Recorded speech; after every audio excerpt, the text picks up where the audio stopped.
Good evening, everyone, and welcome to a new edition of Pride Perspectives. This Pride Perspective is in honor of and congratulating all of our accepted students who were accepted on March 10th. And this week, we're doing a 5-part webinar series on all things Trinity-Pawling. And tonight, we will be discussing the value of active learning with this great group of panelists, and we'll get to them in just a second. But the rest of the series, I just wanted to let you know, is tomorrow night is the benefits of arts and athletics at Trinity-Pawling. Wednesday night, we'll be talking about the distinction of our Center for Learning Achievement. Thursday night, the advantage of our practicum and college counseling, and we'll actually get into the practicum a little bit tonight. And then Friday night, the vibrancy of student life here at Trinity-Pawling. So we look forward to welcoming you to those over the next week. And of course, we're just very excited to have you here tonight, to have you a part of the Pride, and looking forward to seeing you in the near future, especially in this incredible time. I'm sure many of you were accepted to a number of schools, and you'll be visiting schools if you can. You'll be on a lot of Zooms, and we're sorry about that, but it's just part of what we're dealing with today. So again, congratulations on your acceptance, and we look forward to welcoming you to Trinity-Pawling in the near future. So without further ado, my name is JP Burlington, Director of Admission, and also class of 1995. And I'm going to go around the horn here in my Zoom, and we'll start with if Mr. Frost, if you could introduce yourself. Sure. Hi, everyone. Congratulations. My name is Josh Frost. I am graduated in the class of 2004 from Trinity-Pawling. I'm now in my 7th year as a faculty member here. I teach Spanish. I'm also the chair of the World Language Department. I live in a dormitory with my family, the Barstow dormitory, and I coach the farming program after school. All right, Mr. Fideli. Hello, everyone. I'm also a graduate of the year 2004. I live in Hastings dormitory with freshmen and middle schoolers. I teach in the English department, coach wrestling, and also, along with Mr. Collins, coordinate the senior ropes course program. Which we will talk both about the ropes course and farming program a little bit later. Oliver. Hello, everyone. My name is Oliver Xiao. I am from Shenyang, China, and I've been with Trinity-Pawling for 3 years. And I am currently a junior. Great. Heiner? Hello, my name is Heiner. I've been at TP for 3 years now, junior. I'll be graduating 2022.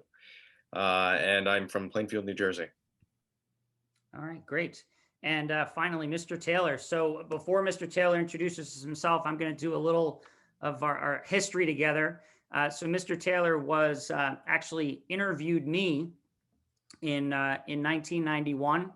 He was a member of the admissions office after he started here in 1989, and was a teacher, but also in the admissions. And so he and I go way back, and he was our associate head when I was a student as well, and spent quite a good amount of time in his first stint with Trinity-Pawling, left to be the head of school down in Memphis, Tennessee, and came back to rejoin the Pride 6 years ago. And we are happy to have him here tonight, and I will pass the baton to Mr. Taylor. Thank you, Mr. Burlington, and good evening to all of you. And thank you for spending some of your time with us. And I look forward to the possibility of meeting you in person. But for now, I'm just grateful to have the opportunity to have a conversation tonight about this idea of active learning at Trinity-Pawling. As Mr. Burlington said, I've been at this for, I guess when you count up the years, it seems like a long time. It doesn't seem that way to me, but this is my 33rd year in independent school teaching. Having started, I actually started in the fall of 1988 for the 88-89 school year, a long time ago. This is my 20th year as being a head of an independent school. So I've seen a lot of changes in education over that span of that career. But really one of the largest changes that I've seen and I've been a part of in the schools where I've taught and led is a shift away from, a solely lecture-based or focus on memorization way of learning. In the world of teaching and learning, that's known as drill and kill, and it's it's not very engaging, but it's the way that teachers of my generation, that's the way we learned, and so what has happened is the world of education has learned that those skills, mostly because of technology, don't have the same value, those memorization skills. When I was a student, I traded on those skills. If I could do that well, they had greater value for me.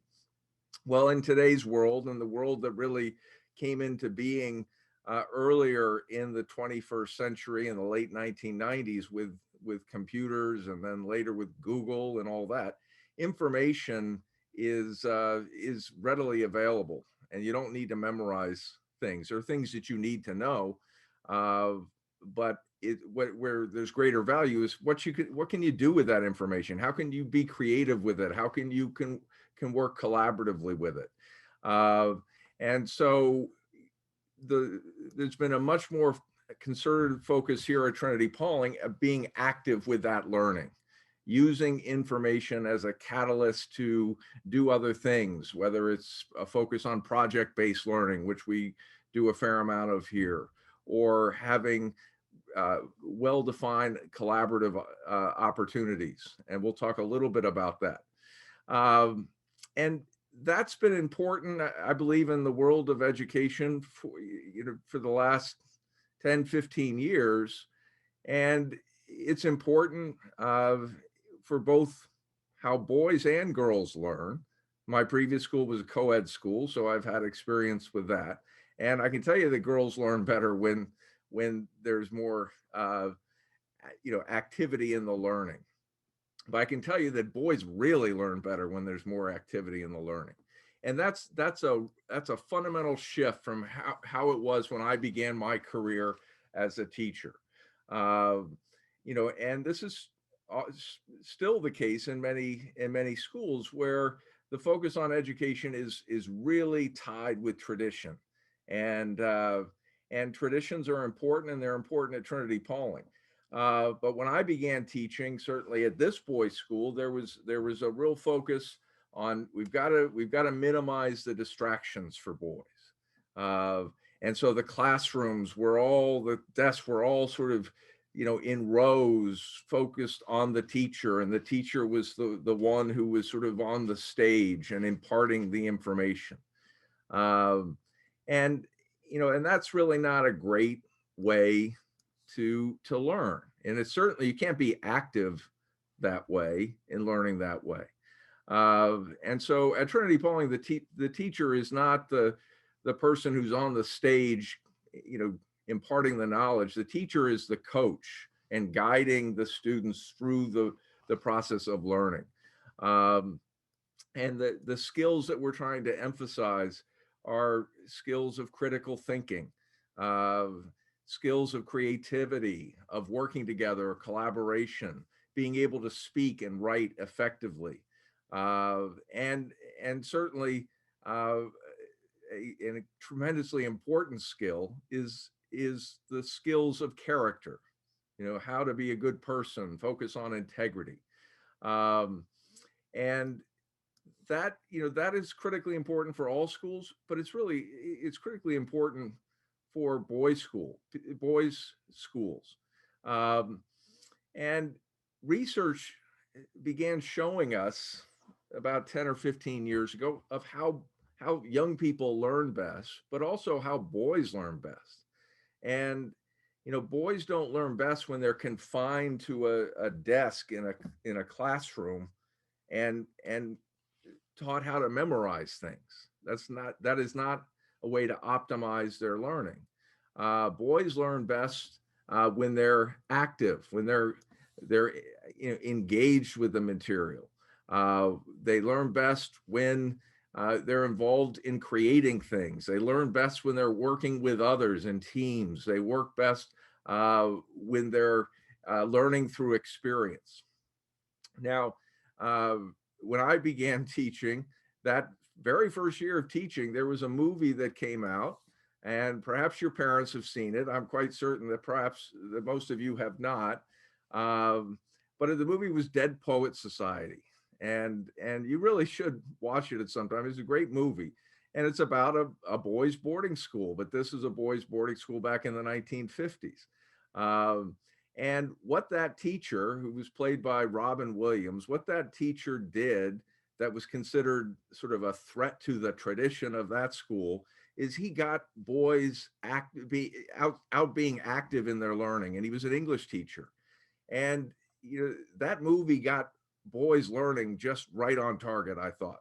And it was considered to be a threat to the traditions of the time. And now we don't see that so much as a threat, but we see the focus on learning by doing, acquiring skills that can be put into action. Beginning next year at Trinity-Pawling, and the students who are on with us, they don't even know about this, but it's something that we've been working on, and I will be announcing to the students shortly what we will be doing. But we are going to create 4 different institutes for active learning at Trinity-Pawling. And these will be vehicles to create opportunities where boys can become more active in how they learn about engaging the world. And each is going to have a different focus. So there's going to be an institute that is going to focus on leadership. How can we teach leadership better? There's going to be institute that is going to focus on citizenship. What does it mean to be a citizen? What are our responsibilities as a citizen in living in community? There's going to be an institute on teaching the skills necessary for entrepreneurship or being creative, innovative. And there's going to be an institute for teaching the importance of outdoor stewardship. And we're doing a lot of that already. But this is just going to create more structure around it. And a lot of this finally relates to something that I believe is the most important deliverable that we as a school can offer our students and our graduates. And that is that when you come to Trinity-Pawling and when you graduate from Trinity-Pawling, you are going to be far more self-aware. You're going to know who you are. You're going to know what your gifts and talents are. What sparks interest in you. What makes you special. You're going to have time to think about that. And why am I going to be that certain in saying that? Because we built learning programs around those objectives. So Mr. Burlington mentioned the practicum for civic leadership. Those are specific activities, and Heiner and Oliver are going to talk a little bit about their experience in one of those activities, but they're activities that are designed to allow the students to get to know themselves better as they engage in this type of active learning.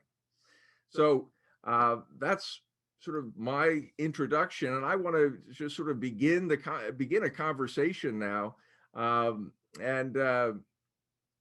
Mr. Fedeli, my first year here in the spring, I looked out the office of my window and I saw you with one of your classes out on the quad with fishing rods, and you were practicing casting. And And I, of course, had no real idea why you would be doing that, but I was intrigued. I think I walked out and asked you what, and I learned that you were reading A River Runs Through It, and which is a marvelous book about fly fishing and life. And I thought it was just fabulous to see you out there doing that and getting the boys engaged in that way. So talk a little bit about what you've discovered as a teacher, and how that's important. And I would say that in my first stint at Trinity-Pawling, if the headmaster looked out of his window and saw a teacher with the students out in the quad with fishing rods, I bet you that teacher probably, the headmaster wouldn't have gone out. They would have called the teacher in, because that's not teaching. But of course, it's wonderful teaching. So talk a little bit about that experience for you as a teacher. Sure. So A River Runs Through It's always been one of my favorite pieces of literature. And part of it is I have a passion for fishing and the outdoors. And so when I read it, I can kind of put myself in that position, kind of seeing myself on the river, casting a rod. But if you haven't had those experiences, it may be more difficult to try and put yourself in Norm McLean's shoes or Paul's shoes. And so I realized in order to do that, I got to put a rod in their hand and see how difficult it is to cast and understand what the author is saying about grace. So, I made the decision. I grabbed all my fly rods, and the spring works out because it starts to get nice again and we want to be outside. And we spent some class time learning how to cast a fly rod. And once we got some sense of what we were doing, we moved to the pond and we tried catching fish. And so they kind of gain a perspective and understanding of what the author is talking about, and makes them engage the literature a little bit more, with that ability to step outside and feel like, okay, this can be fun. It's not just reading and writing, and we can add some life to it. And then it branches into other things, talking about environment and being conscious of what we're doing in the environment and protecting waterways and fisheries and things of that nature. So when you add some of that active learning to the process, it just spurs some passion and motivation to work and learn. Mm-hmm. Absolutely. And I would imagine that your students, have a far deeper understanding of that book. Yes. Because of how they learned it in an experiential way. Right. And there's a lot of intricacies to certain literature, and if you can add some type of hands-on active learning, now they have a different reference and a different perspective on that learning. Yeah.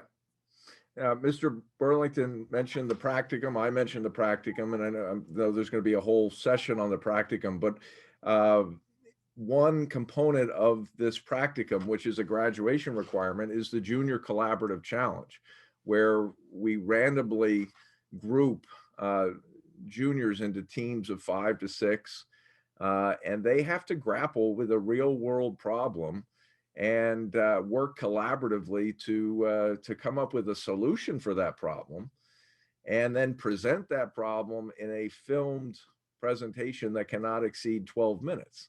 And I think when the juniors first hear that, oh, that's not going to be too difficult. And they quickly discover that that's a challenge. So talk a little bit, Mr. Fideli, about your experiences just this past winter session here of working with the juniors. And I know that Heiner and Oliver were both in your group. That's correct. So this is my second year getting to work with the collaborative program. And this year, one of my projects was environmental based and dealt with whether or not dams should be removed from rivers on the Pacific coast, and how to replace them.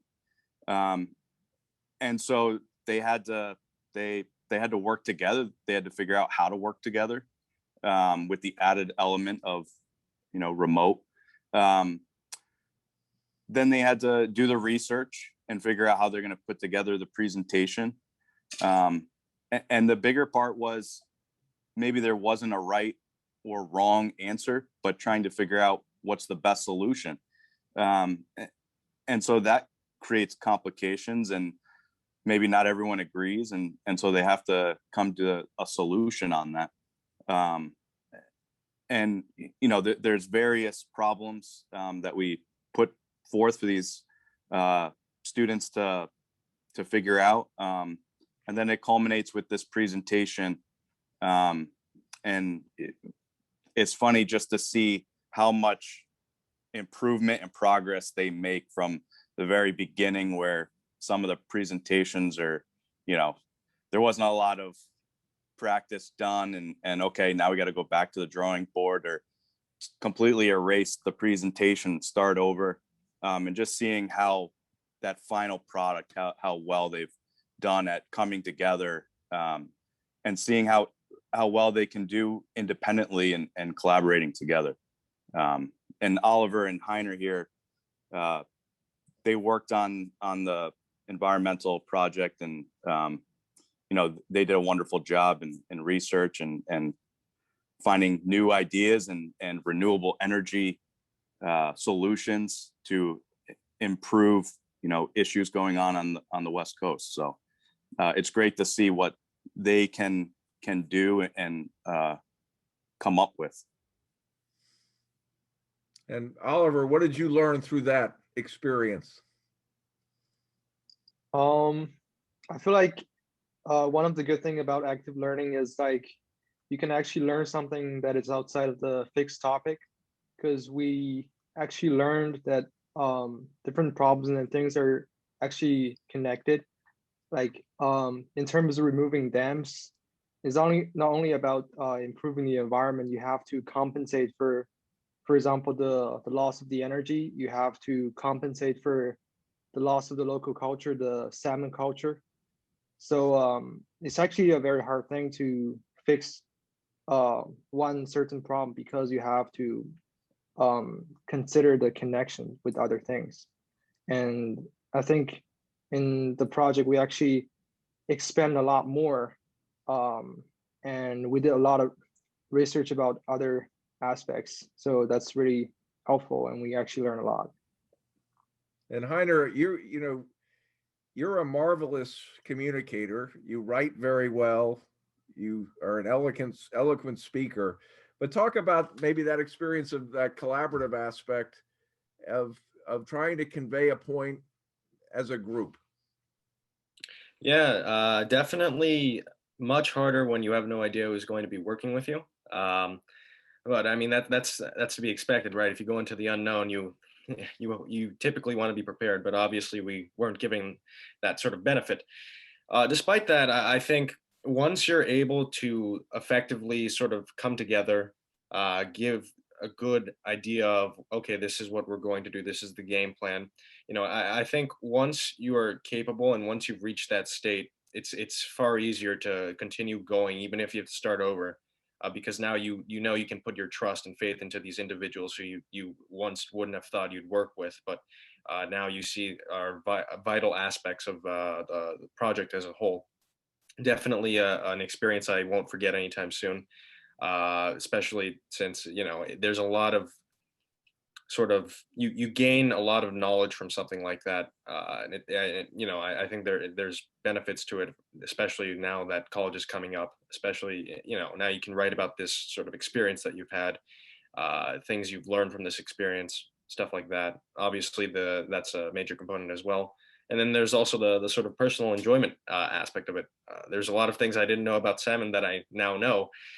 So I find joy in that I've sort of increased my knowledge of something that I don't think I'd ever would have studied otherwise. Now you need to take Mr. Fideli's course next year and learn how to fly fish. Mr. Fedeli, you mentioned the senior leadership program, otherwise sort of known on campus as the ropes course, but it really is an experience to begin teaching leadership. And this is nothing new. I mean, we started this program back in 1991, and I was part of the group that got it going. So, in your experience, how are we teaching leadership through that particular example of active learning?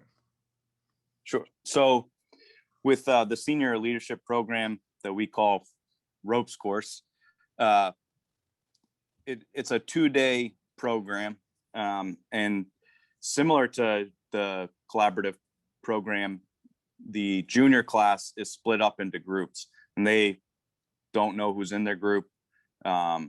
There'll be people that maybe they're not in the same dorm or same athletic program, and we take them.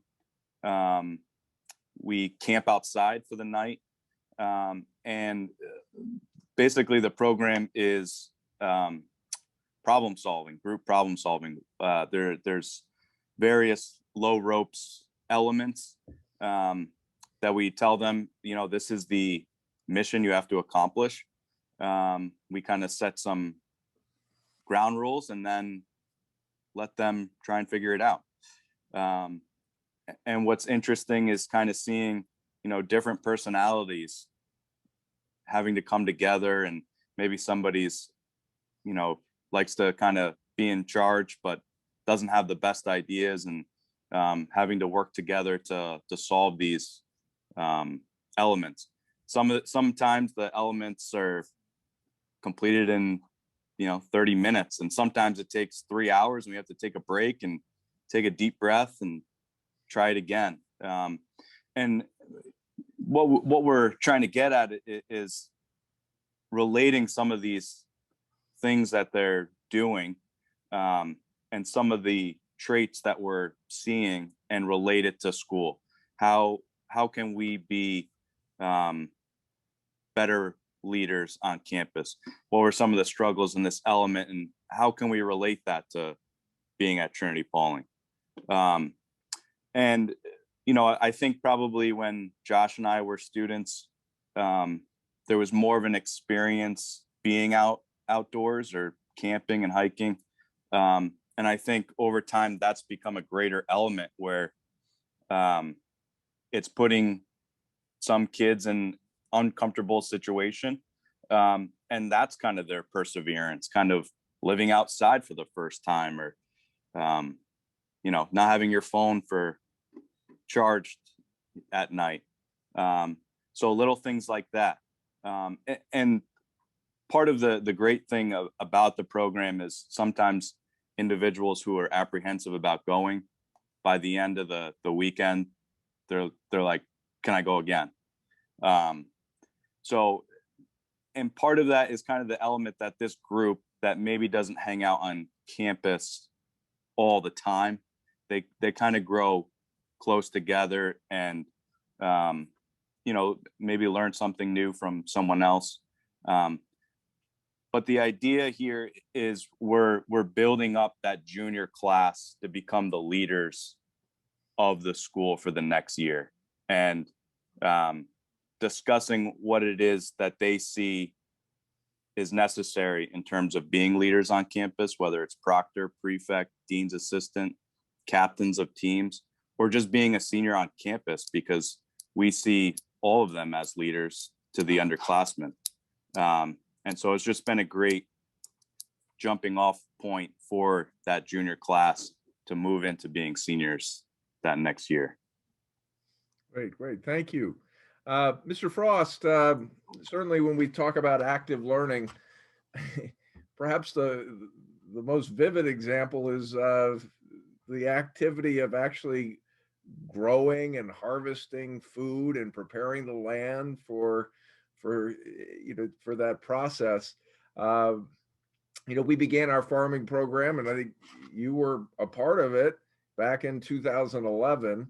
It's now gotten much bigger in terms of the physical part on campus. We have a much larger tract of land on campus now where the kids are actively involved. But talk a little bit about the program and what you experience as a teacher with teaching the boys something new and the sense of pride and accomplishment that you see coming from them as they've learned this experience. Sure.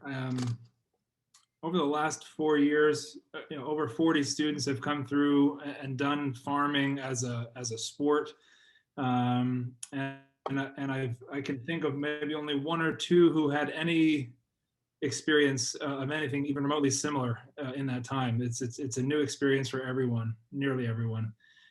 Yes, we started in 2011 with a greenhouse that was about 24 feet by 48 feet, and now we have expanded to a garden that is well over an acre. And Mr. Burlington is going to show you, there's a picture of the new garden right there in process of being brought into cultivation. It was a hayfield for many years, and the boys have turned over the soil, and we've been planting cover crops and putting down compost and manure to build the soil. There's the raised beds right there. And we'll eventually, starting this year, we've got water and we're ready to go. The soil is ready to go with its fertility, and we're ready to really start growing crops for consumption in our dining hall and also for donation in the community. So it's been a really an eye-opening experience for a lot of students, understanding where their food has come from, the challenges that go into, putting that food on their plate. Challenges that are sort of exist on the community level and also on a global level, and has taught them a lot of very practical skills, and also some of these softer skills or leadership and other things that sometimes I've seen the case where I have a student in farming program who may have been a leader in the classroom and maybe a leader on the athletic field, but comes to farming and is completely out of his element and is reluctant to get on a tractor and drive.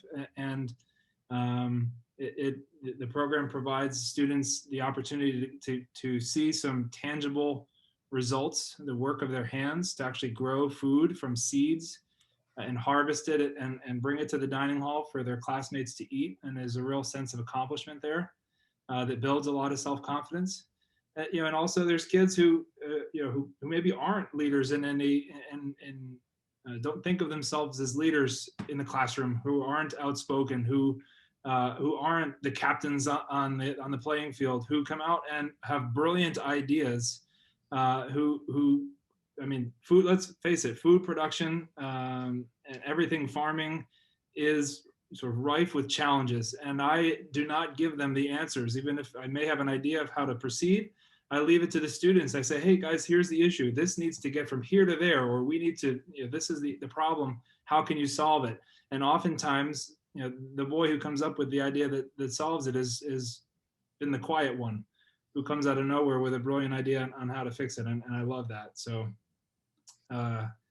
there's a shot of Heiner himself running a walk behind rototiller as we were tilling in, I think, a crop of rye there. I don't remember. Heiner, I don't know if you do.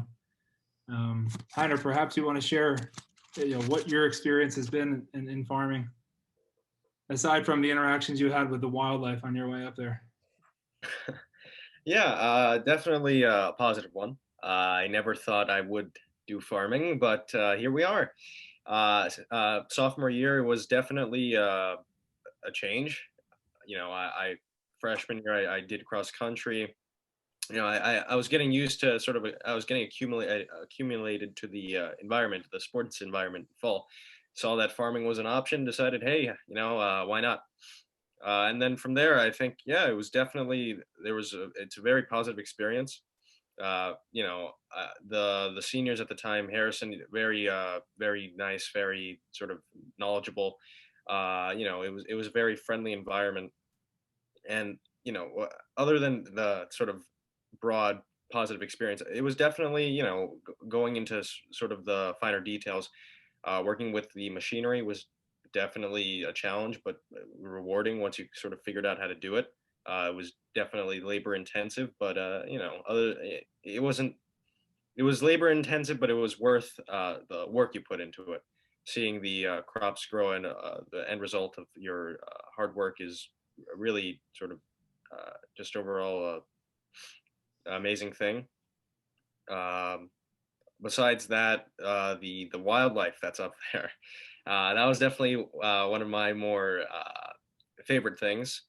There was a variety of small critters, frogs, various insects, things like that, which I never thought I'd ever sort of interact with. But again, here we are, interacted with them.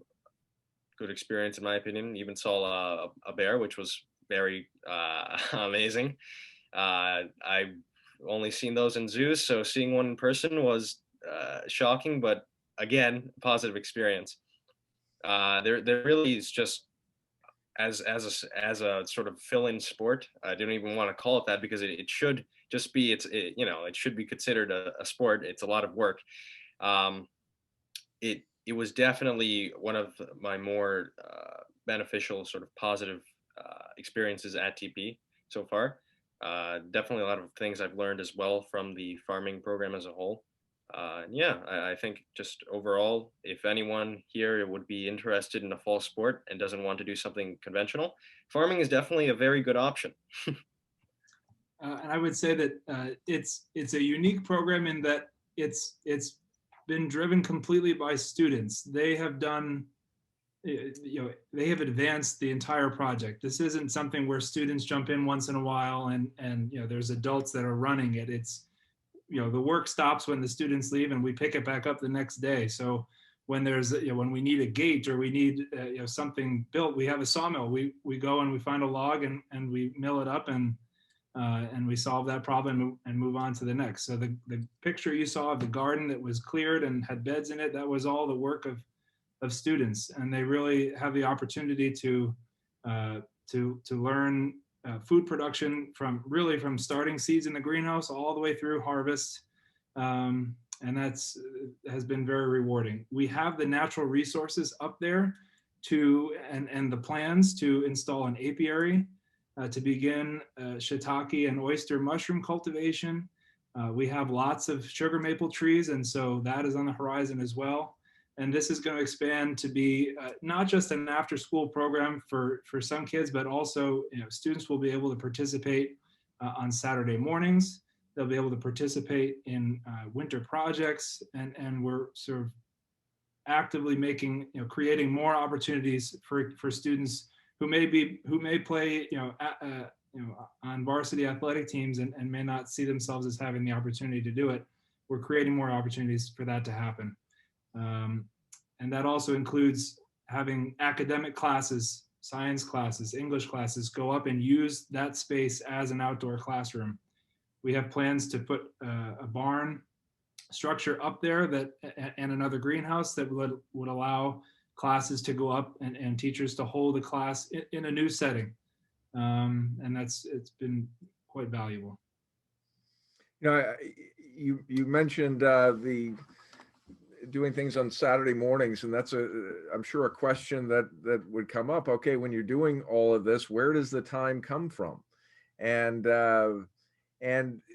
schools make decisions on how they prioritize their values. And several years ago, we totally revised our schedule to create time every Saturday. Instead of being in the classroom on Saturday mornings, the way we were for a half day of classes, we now are using Saturdays for this type of alternative learning experience, experiential learning.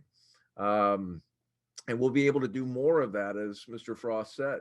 And we've also, beginning this year because of COVID, but next year it's going to be post-COVID, this period between Thanksgiving and Christmas that we call winter session at Trinity-Pawling is all going to be devoted toward this, and making sure that we're creating opportunities in our schedule to facilitate this.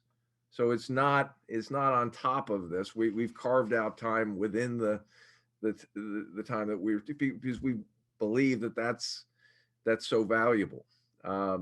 And one of the themes that Mr. Frost and Mr. Fedeli both talked about, and the boys have talked about, is the importance of problem solving skills that emerge through this type of approach to teaching and learning.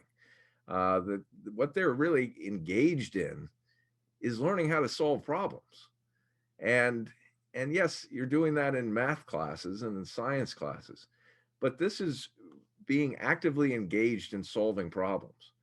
And I wish that I had much more experience with solving problems when I was in high school or even in college, because I probably would have avoided some of the problems that I stumbled into.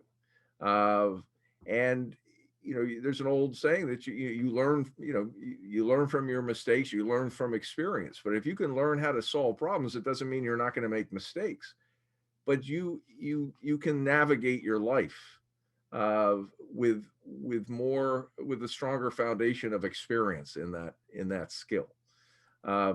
Oliver, I have one last question for you. As you nearing sort of the end of your junior year, what has surprised you about your experience at Trinity-Pawling than what you expected when you arrived here?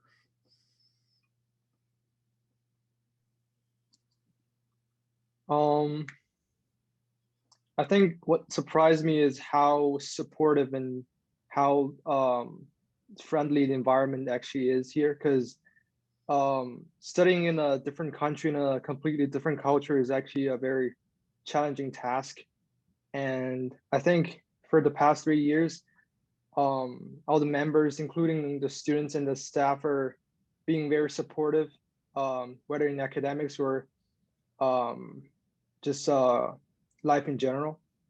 And I think this sense of community and campus life is like really unique, and you can't really find it anywhere else. So that's what actually surprised me after I came here. Good, thank you. And of course, you had no idea I was going to ask you that question, so good job thinking on your feet. And Heiner, I won't ask you the same question, but I'll ask you a different question. What would you have us do next year that could be different, that would make the learning environment stronger for you? That's not exactly an easy one to answer very as quickly or as elegantly as Oliver. But I think a lot of the sort of changes that we've experienced with COVID tend to have more sort of favor within the student body as a whole.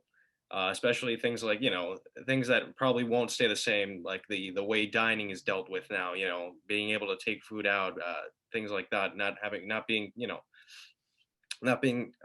together, sit with, a teacher advisor. But, personally, I enjoy that. I think definitely sort of right now in its current state, the sort of learning environment, I'd say is pretty well rounded. There isn't really anything I have to complain about. There isn't really any changes I would sort of make to what we have right now. I think, obviously learning isn't a sort of a solid thing. Learning varies from individual to individual, and the way it's taught varies from teacher to teacher. So not much that can be changed there. But honestly, as it is right now, I think it's just a very positive and environment that can give a lot of experience depending on the courses you take. But even then, the experience sort of is, as a whole, is just really good at what it does, which is teaching. So yeah. Thank you. Two excellent answers to questions you didn't know were coming. So thank you, guys. Well done. Well done. Well done. So we're going to answer a couple of questions that have come in, and I would encourage any of the people listening to send in a question in the Q&A, but we did have some come in earlier. And one of them, Oliver, you talked about support, and not only academically, but in other areas. But for the teachers, the question came in is, how many days or hours during the week do teachers offer extra help? And I know, Heiner, you mentioned every student and every teacher is different in the way that they do things, and maybe those needs are also different. But Mr. Fedeli, could you maybe take that one? Sure.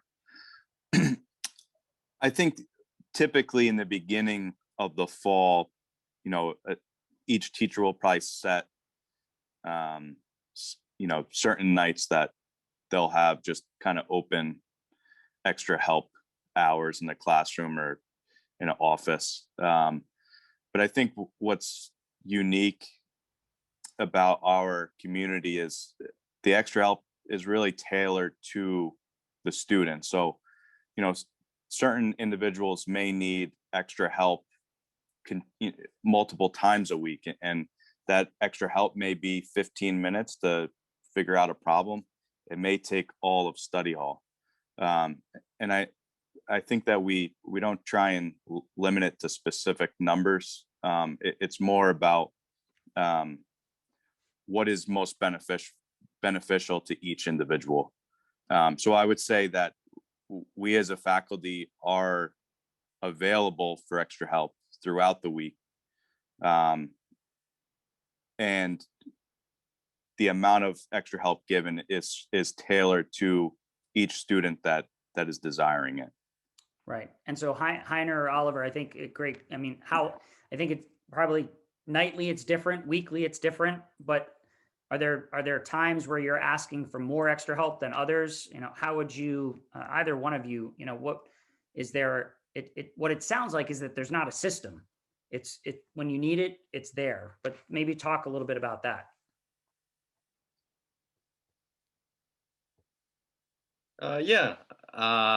Going into that, it definitely is not, it's not very rigid. It's not very rigid when it comes to that. If you need help with something, the teachers are more than willing to assist you. They will take time out of their day to help you if you need it. Obviously, scheduling again varies from individual to individual, but it's there. It's, if you ask, they're going to give you aid, which is something that is very different. I was never I've never had an experience like that coming from my old school. It's far more sort of one-on-one than my previous sort of school, but just really sort of not that hard to get help when you need it.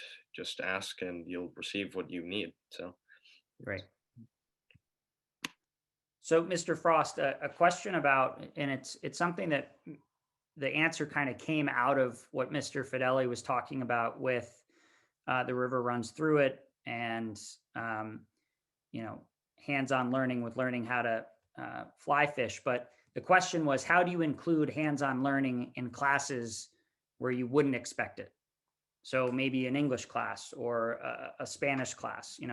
How do our teachers utilize that? Because I think everybody thinks of hands-on learning, okay, chemistry class, you're going to do labs, and you're going to physics, you're going to drop an egg off the top of a building. But how do you do it in those other areas? Yeah, it's certainly easy for me to talk about it in language classes, as that's what I do and where I spend my time. I would say at Trinity-Pawling, many of you may have taken language classes in high school. It probably consisted of memorizing vocabulary lists and learning, memorizing verb conjugations. And it was sort of very teacher-centered in that sense, that the teacher, as Mr. Taylor said earlier, was imparting knowledge to students, and they were sort of there receiving it. And that's not what we found works best in language instruction. So Trinity-Pawling language classes use something called TPRS, which stands for Teaching Proficiency Through Reading and Storytelling. And really what that means is that instead of teaching grammar and vocabulary as entities in and of themselves, we're sort of wrapping it up in a story. And the power of storytelling can sort of be harnessed to foster real communication in a classroom, which is engaging, it's fun. And what that means is when we're reading a short novel, maybe it's about, we have one that we do in level 1 that's about pirates. So now we're acting out a scene of a pirate fight, and we've got swords and wigs, and it's amazingly engaging. And when students are engaged, that, you know, language specialists will tell you that that's when acquisition happens. It's not through memorization. So yeah, we're acting, we're creating stories ourselves. How much more interesting is it, instead of memorizing 6 vocab words, to sort of write them into a story that's about your teacher or your dorm parent or your classmate, and now, you know, now the story is about you, and that's really engaging and funny, and we can go with it where we want, and that gives the students sort of ownership of the story and ownership of their own learning. And our goal in language classes is to, you know, if the students feel like they're not even learning, like we're not even doing anything, we're you know, that means it's successful, because they don't even realize that they're, you know, they're hearing a certain grammar structure 30 times in a class because it's part of a story. But, you know, it feeds acquisition, which is, you know, leads to long-term communicative proficiency. So that's our goal. We have music. We have, you know, we had a karaoke contest at the end of the fall term. We're preparing food, if it's dumplings in Mandarin, or the French class was just making crepes the other day, and before vacation, my Spanish classes were making Venezuelan arepas. So we were able to go down to the dining hall, and they gave us the ingredients, and we you know, we spent a class period making that food, and as part of the stories that we were reading. So very active. That's great. So a question actually that I just have come up with, Mr. Taylor, the question you asked Heiner, I would love to throw that back at you. And I know, and if I'm allowed to tell you what to do, can you not use the institutes? Because I know that's something that you've been working on, and I think the kids are going to love it.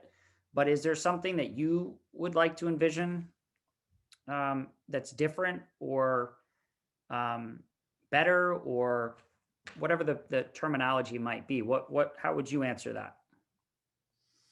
Well, thank you for the question. You know, we're working right now on a strategic plan, and that's dealing with that very question.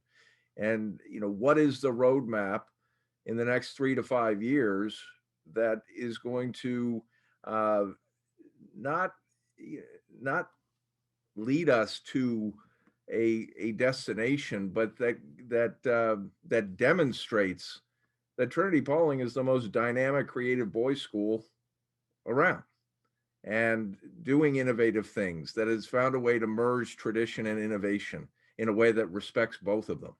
And as a result, you know, the discoveries that Oliver talked about, or the reflection that Heiner talked about, you know, are going to be even more widely known, because we've created more opportunities for self-awareness. So I can't speak to one specific area, because, you know, we've got a whole group working on it.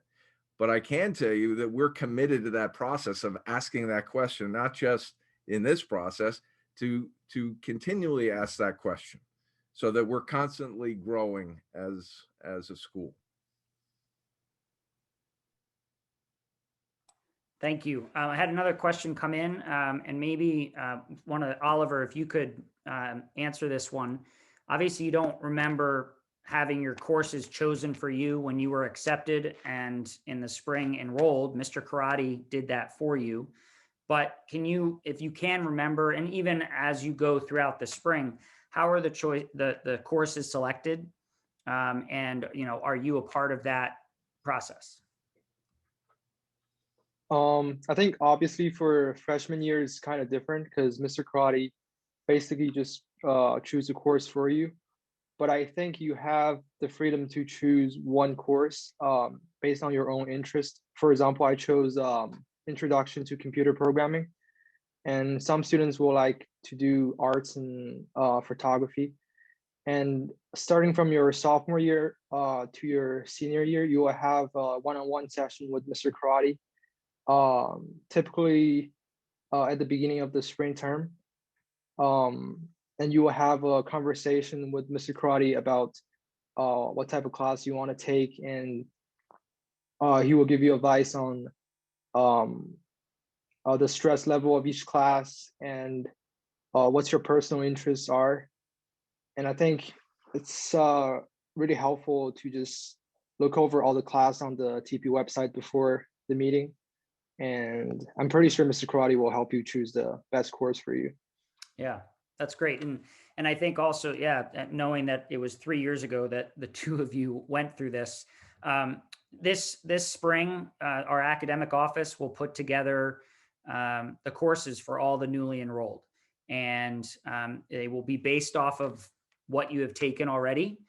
Some new students, it's going to be fresh 9th grade year.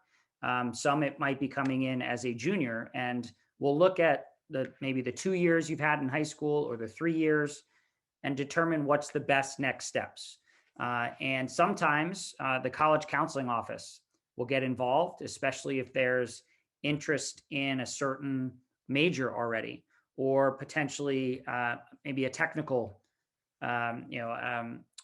Rochester Institute of Technology, or a film school or an art school. And so we want to make sure that we're taking the right courses to prepare the students for that level of a college. So it's a very, even with new students, which all of you are who are listening, you can be a part of this process, because once the academic office sets up their first initial list, then it gets sent to you. And that's when, as Oliver said, you could say, oh, you know what? Even though I took art in middle school, I'm really more interested in music, or I'm more interested in technology. And you can have that conversation with the academic office over the summer. That's a good question. We're getting to 7:56, and Pride Perspectives are always only supposed to be an hour. I want to thank, first of all, the panelists for being a part of this tonight, for kicking off our Revisit Day week, and virtually, of course. And so I think on behalf of the 6 of us, and on behalf of the entire Trinity-Pawling community, we want to say congratulations once again. The work that you've done, and again, whether it's for your first 13 years of life, or some of you may be 19 years old and looking for a postgraduate year, you've done a lot of great work. And Trinity-Pawling is here to take you to the next level, and in a creative and collaborative way. And we truly hope that these webinars that we're putting together are going to be helpful. But as always, we are a phone call away, we're an email away. And if you need anything answered from any department in the school, we'll be happy to do that for you. So again, congratulations. It's been a pleasure being here with you tonight. And please join us for the remaining 4 webinars this coming week. We have more faculty, we have more students, and it'll be good to see you. So again, on behalf of the panelists, thank you so much for joining us. Have a great night, and hopefully we'll see you soon. Thank you.